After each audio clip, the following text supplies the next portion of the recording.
my friend and colleague, my dear colleague Sylvia, and I think she explained that we are already working, I think, almost 10 years together on different topics. So I'm very happy to be here and speak to you.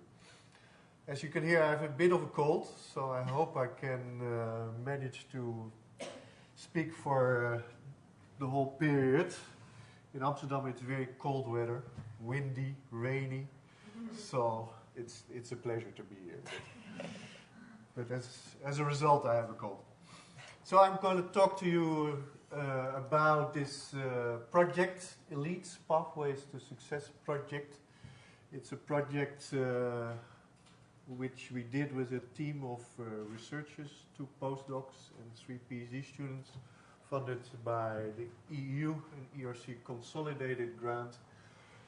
So this what I will be talking about is really the result of 5 years of intense field work in 4 countries. So now I hope this is working. Where should I aim? Or should I use the computer? On t'en avait dirigir, Charles.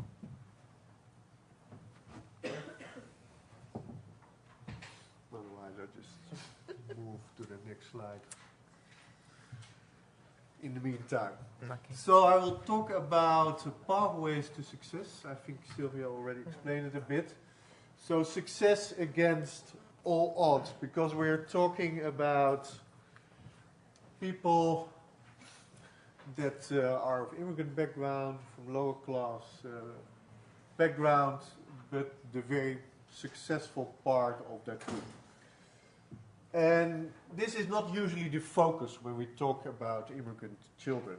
The focus is mostly on failure, on early school leaving, on at-risk youth, low levels of education, unemployment. That is basically the main topics when we talk about immigrant youth.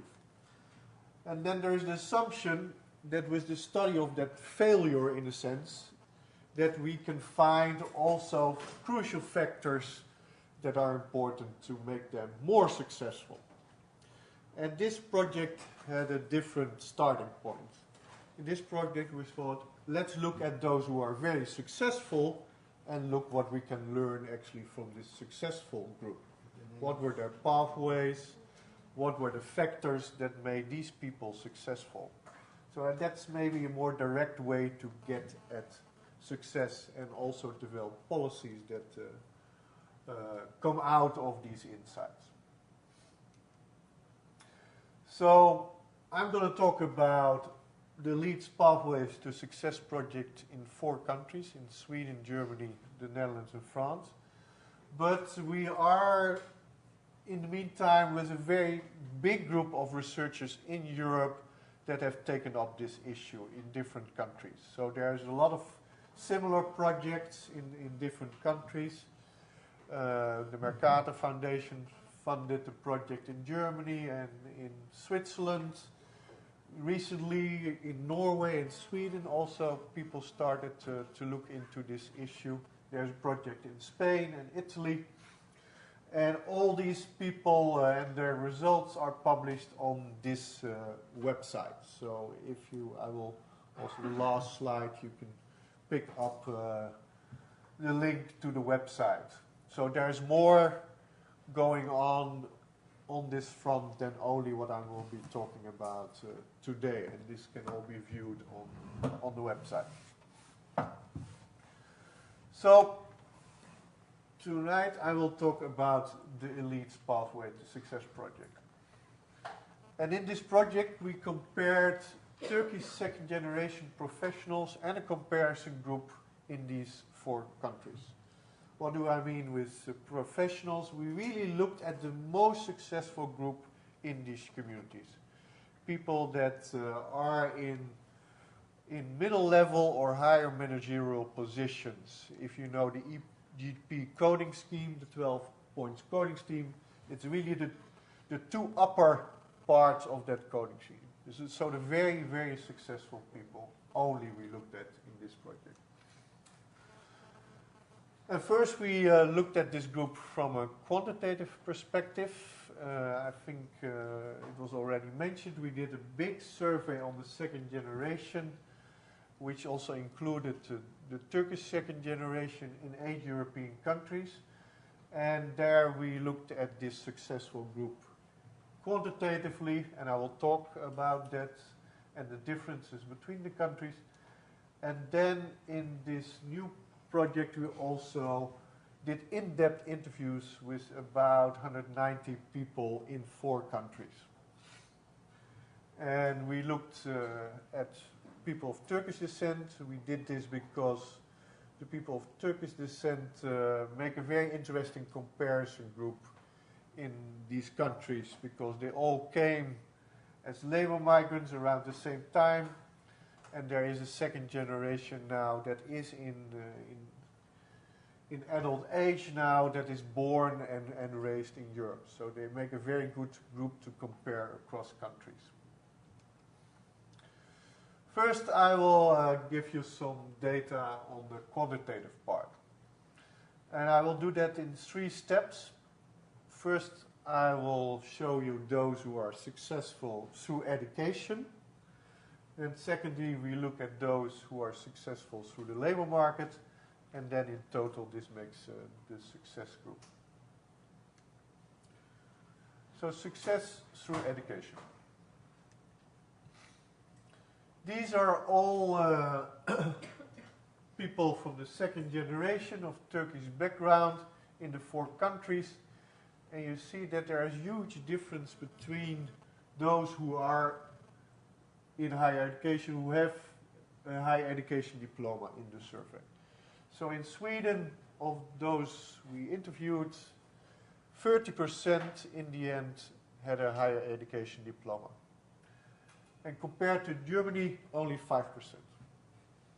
So there's huge differences between these countries. So they're all the same in a way. Their parents came from Turkey, low educated. They're all born in Europe, same starting position, but huge differences in educational outcomes. So how to explain these differences between these countries? Now, if you take traditional assimilation and integration theories, I guess you as master students have looked at a number of these theories: segmented assimilation theory, classical assimilation theory. They usually explain differences between different ethnic groups and between the group of native descent.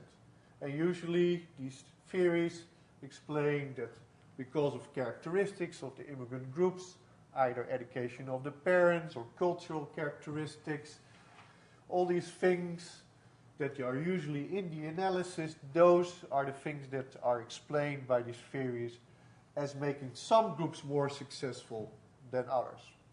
But of course, this doesn't explain the situation that I showed you in the previous slide. So for this, we developed what we call the integration context theory, which looked at different institutional arrangements in the different countries that explain these huge differences in outcomes in educational results. Some of these institutional arrangements I will just go into briefly. For instance, is there a preschool facility in these countries where these children are already in preschool learning the second language? Is there half-day school systems or whole-day school systems in these countries? Why is this important? Half-day school systems transfer a lot of the schoolwork to the parents. And if parents are not able to help their children with the schoolwork, you can imagine that especially children from disadvantaged families are at a disadvantage.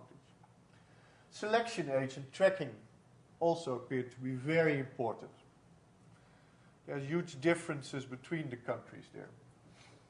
So, to give you an example, in Sweden, children are selected at the age of 15, and in Germany at the age of 10. And a lot of the children also in Germany didn't go to preschool because the facilities for preschool are much worse than, for instance, in Sweden. So we have the situation in Germany, where a lot of children enter school at the age of 5 or 6. So by that time they probably speak Turkish fluently, but have hardly any command still in the German language. And then they're already selected at the age of 10. And Germany has a half-day school system, so you can imagine that in these 4 or 5 years, these children have to learn the German language in this half-day school system. And you can imagine if they're selected at the age of 10, that the majority is going to the lowest vocational education trajectories in Germany. And hardly any of them is able to go to gymnasium. And that's one of these important institutional arrangements that really selects out immigrant children into vocational tracks rather into academic tracks. And this is also what you can see here.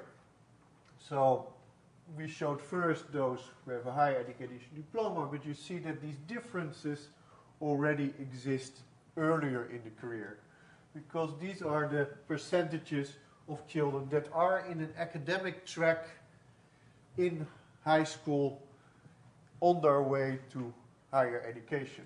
You see that in Sweden, almost half of the children is in an academic track on their way to higher education, and this is only true for 7% of the children in Germany. So a lot of these differences are already there very early on in the school careers. The Netherlands is a case in between, and it's an interesting case because you see that it's almost the same percentage of those in an academic track and further on into higher education. But the Netherlands have a very specific system where you can start out in lower vocational education, then move on to middle vocational education, then on to higher vocational education, and then to university. And as you already can imagine, this is what in the Netherlands they also call the long route.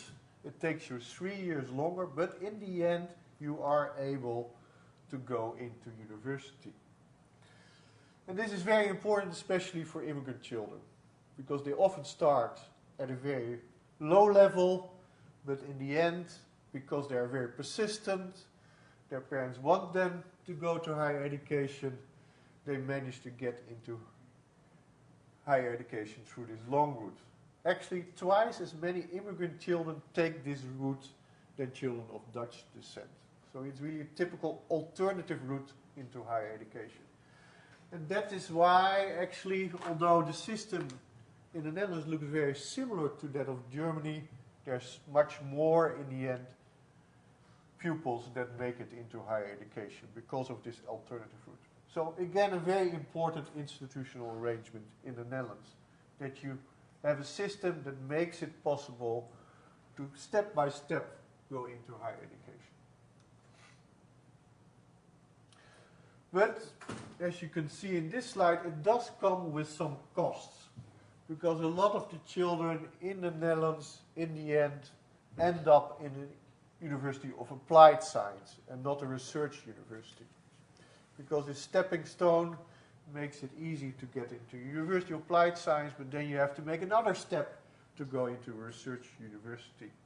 While you see in Sweden and France, where they directly from lyceum or gymnasium get into university, there's much more people that directly go into a research university. So it does, the long route does seem to come with some additional costs. Now, of course, this is the percentage that we saw that are in higher education, but that, of course, doesn't mean that they also end up in a position in the labor market on a level that is equivalent to the educational level they had received in university. And this is maybe one of the slides that shocked me most in a way, because these are really the people in all these countries that made it against all odds, but then they have to make the transition to the labor market, and then you see that a lot of them are not able to get into the labor market at the position that their diploma is actually makes them able to do so. And especially in France, you see that only half is working on the labor market in a position that is equal to their diploma.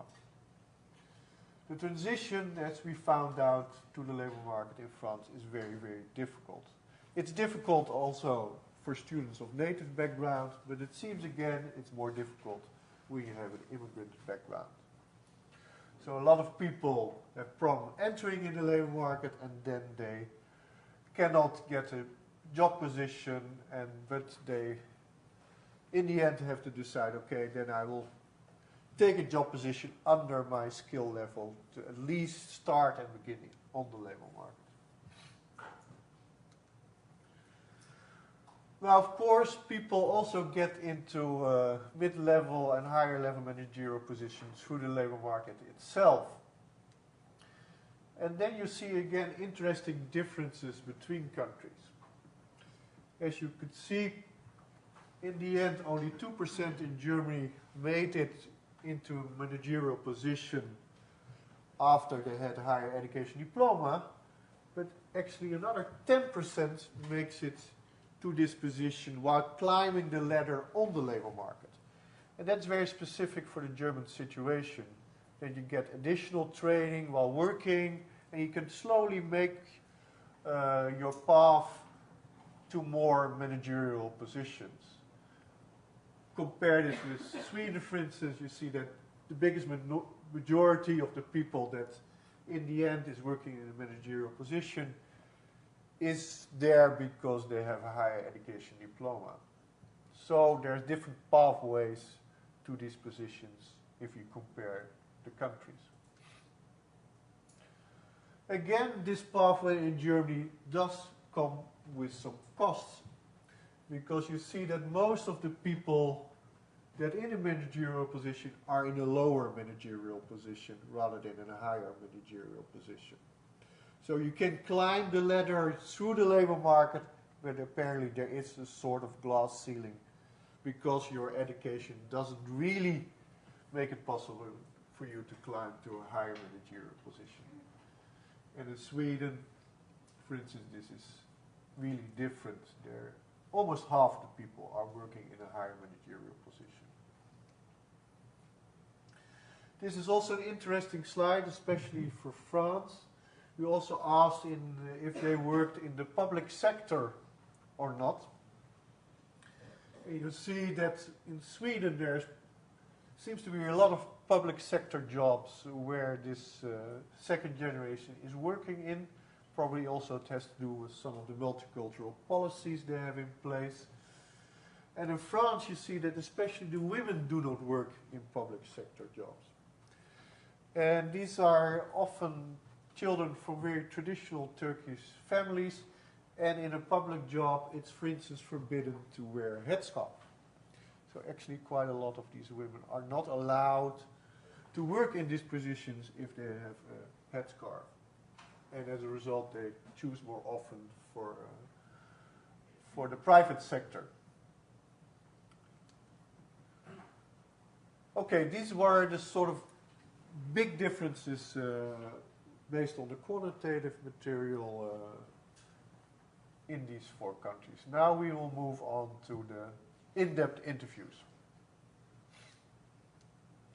So I mentioned before, we interviewed these professionals, and we thought, how will we go about interviewing and getting these people in these four countries? And we thought maybe a good way to do is to only select people in certain professions, because that makes it more easy to compare them across the four countries. So we looked at people who worked in managerial positions in the corporate business sector, the corporate law sector, and in the educational sector. So in all these four countries we looked at people in these three sectors.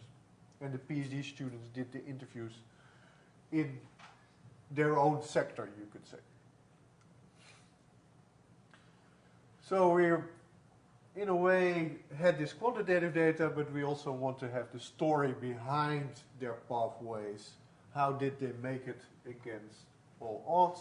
And we wanted to look at these country differences that we already saw before, but also additionally wanted to look, are there differences in becoming successful between the three sectors? So what is striking if you look at the interviews is that a lot of what we saw in these quantitative data also comes out in these interviews. For instance, a big part of the interviews in Germany was about the piece about their educational pathways. In France and Sweden, this was very short usually. There were not so many issues that they discussed.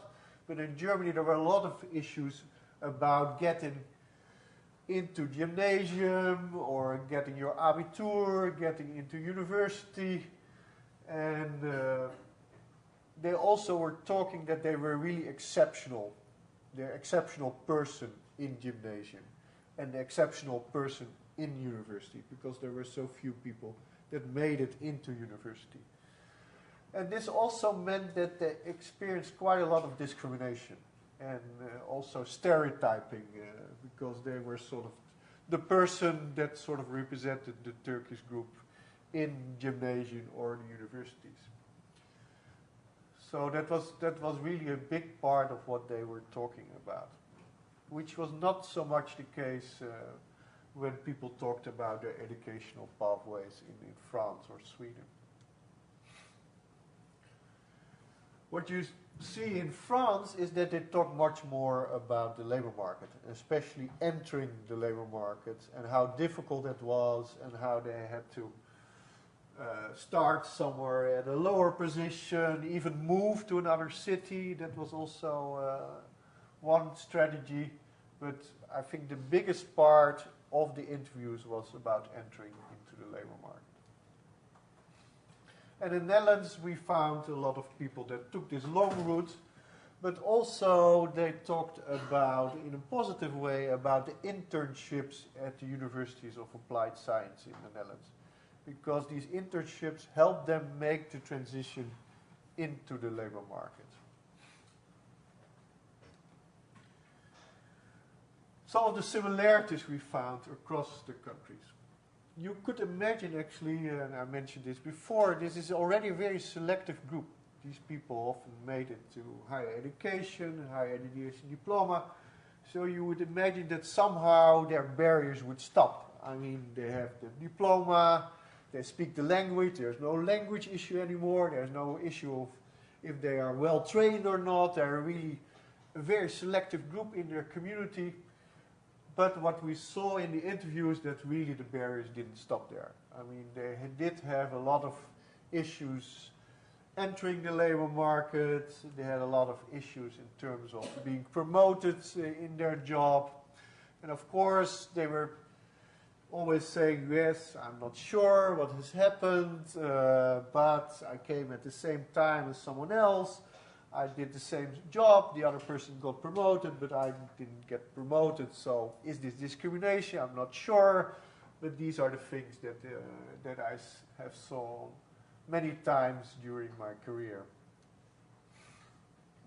So what they did is, and this is a very active group. I mean, this is a very selective group, but it's a very active group. So they will not sit in their office and moan about not being promoted. This is not what they do. So they use alternative ways to get around all these obstacles. So they were very active, for instance, in building networks in the company, through organizations. And if they didn't get promoted in their company, they would go and look for another job, and then they were often promoted through making a shift to another job. Or even sometimes they made a shift to another sector. It's really amazing how inventive they were.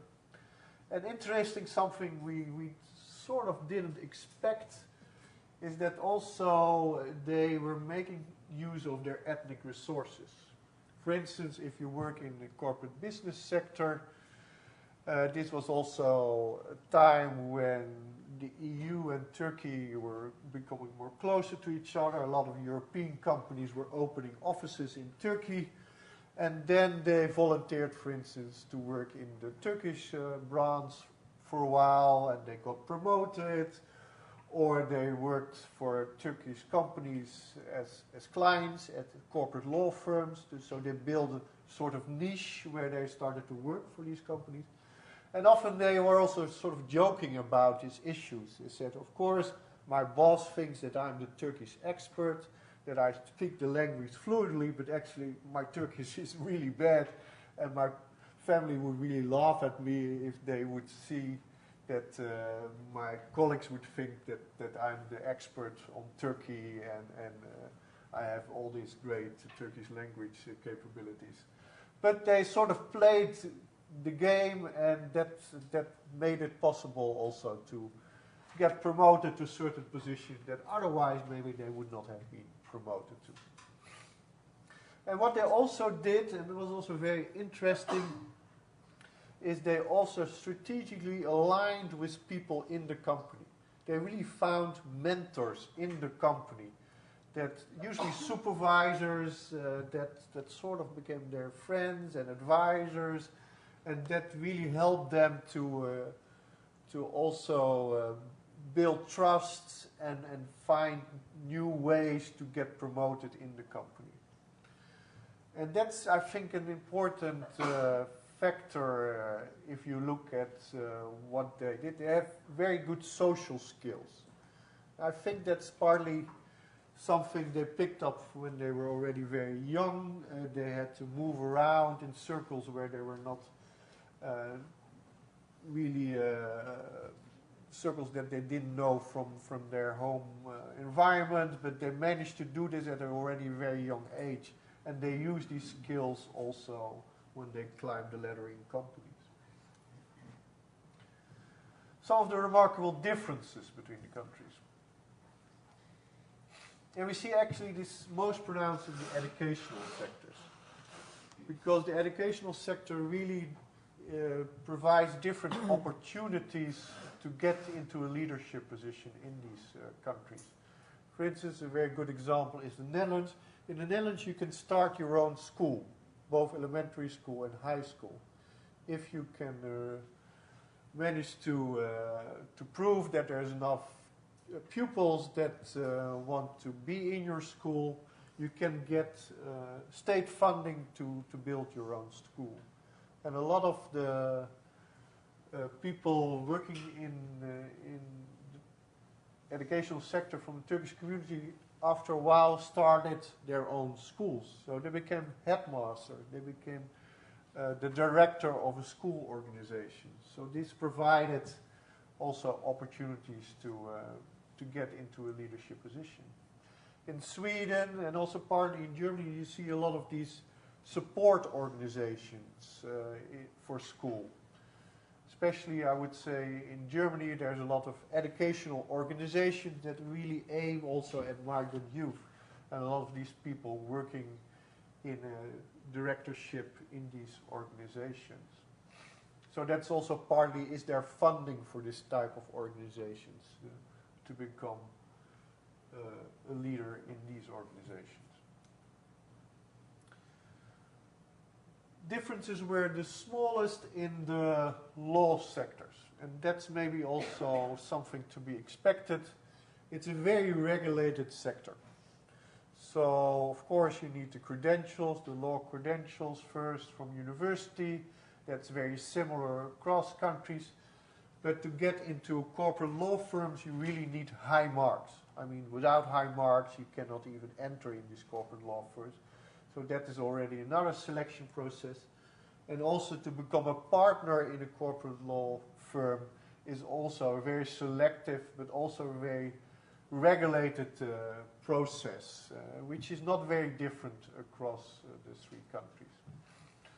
So climbing the ladder there is very similar. In the corporate business sector, we especially saw difference in entering the labor market. So in the Netherlands, often this happens through these internships that you already do in the University of Applied Science. And in Germany, you see really a lot of these trajectories of people that didn't get an abitur in, so not a gymnasium or a lyceum diploma, but really worked themselves up through the company. And this is very specific for the German situation. If you do your job and even do, of course, better than your colleagues, you can again get some extra training and you can move up through the company in this way. And many of them did do this remarkably well. So some unique characteristics for the three sectors. I think this is a bit of a stereotype, and that's also what we expected already. Indeed, if you work in the corporate business sector, the earnings are much better than in the law sector, and especially in the educational sector. These are really the people we found interviewing that were really earning big salaries. And they were also making jokes often about it, that an hour of an interview with them, how much that would cost in real money. And then, of course, our PhD students smiled and said, okay, this is about what I make in a month. But anyway, so these were people that were making big money. And they were also the people that had the most prestigious functions. So these people really became the most close to being part of the elite. What is interesting for the corporate law sector is that they talked a lot about this cultural gap, or sort of culture shock, I would say, almost, when they entered these corporate law firms. The upper class culture in these corporate law firms is very strong. I mean, it's about language, it's about suits, it's about how you address people, how you network with people. So when they entered this sector, that was really, for many of them, it was real culture shock to get into this business. But then they also cleverly said, well, after a while, you should just start observing people, and actually everybody wears the same suits, and everybody wears the same shoes. So if you start to ask, so, okay, where do you buy this stuff? And you see all sort of the manners where people behave is very easy to copy. So in a way, it was difficult in the beginning, but if you get the hang of it, you start to understand, okay, this is how it works. Where it was very difficult is getting into a leadership position in these companies. Only few people really made it into being a partner for these law firms. So there in the corporate business, we saw really people moving into the CEO positions, but in the corporate law sector, we only saw few people that made it there. And a lot of them, in the end, started their own law firm. And again, sometimes specializing with Turkey or for Turkish clientele, but many of them also, they brought their clients that they had in the corporate law firm with them to their own firm, but not so many made it actually into these leadership positions. In the education sector, as a contrast, the cultural gap was least pronounced. This is also a traditional mobility channel, often education, also for lower middle class people. So in that sense, there was not a culture shock in this sector. And what was interesting, that many of the people that entered this sector said they really wanted to also make a change in this sector. So these are the idealistic people, these are the money people, you could say. As these people really went into this sector because they thought, okay, I experienced this, for instance, in Germany, all these difficulties in school, I want to make a difference, I want to change the educational system, I want to change the school environment for these children. So they were very idealistic. So this is a bit of what we, as a sort of overall conclusion, were getting at when we started to make some sense of how they became successful against all odds. So if you look at their school careers, very important, and that's maybe almost 90% of the parents of these children thought that education is very, very important. I mean, they were talking about education all the time. It made these children sometimes sick because, again, they were talking about how important it was. They gave long lectures to their children. And this is in the literature, it's also sometimes referred to as the immigrant bargain. So the parents came to Europe as immigrants. Of course, they couldn't fulfill their dream. So they sort of transferred their dream to the next generation. Their children had to finish, in a way, the migration project. And the way to do this was education. And that became very important. But they did not only talk about education, but also provided real substance there. Which, for instance, meant that even though they had low incomes, if their child needs some extra classes, they would pay a tutor to help their children. Their children would never have to do household chores, or they were not allowed to take a side job. They would get money also for their clothes. And even when they're at university, their parents would still be cooking for them and doing their laundries. Everything was really aimed at getting them through education. And that's, of course, a difference with some of the other parents. These parents could also not help with homework or advise them with the study, but they did different things, and these were the things they were doing very systematically and to the very end. Now, because of this, a lot of these children were then selected in the more advanced academic tracks in high school. And that really meant a difference also for them getting into the classes. I already mentioned some of them are really exceptions in these classes. So they really got into a middle class environment in these academic tracks. And that also influenced them a lot. And they met peers that came from a middle class. They met their parents. So they really got into a different world. And that really, of course, helped them to develop further. And because these children were successful in education, this is very important, especially for the girls. They were very good in high school, and then they could move into university. That meant also that give them a ticket to postpone marriage. They come usually from very traditional families, where it was often normal to marry very early. But these girls were the exception. They could postpone marriage because they were doing so well in school. And in higher education, again, it's interesting, they further build on their social and cultural capital.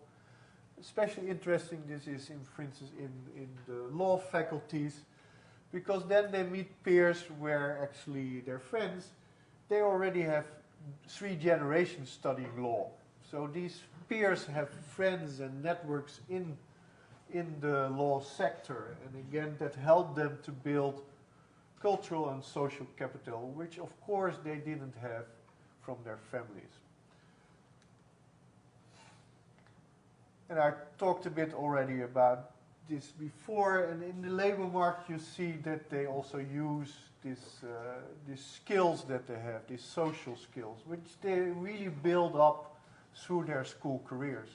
Because already here, for instance, in high school, that they already to navigate between their family and peers that had come from very different backgrounds. So they were used to be in environments where they felt strange first, but then adapted to these environments. So what we, as a concept, coined for this, how we explain the social mobility of these groups is what we call the multiplier effect. So a lot of the social mobility theories focus on reproduction. So these kids actually, if you read Bourdieu, these kids should fail. They should never be in these higher managerial positions. So what we learn in sociology is how things get reproduced.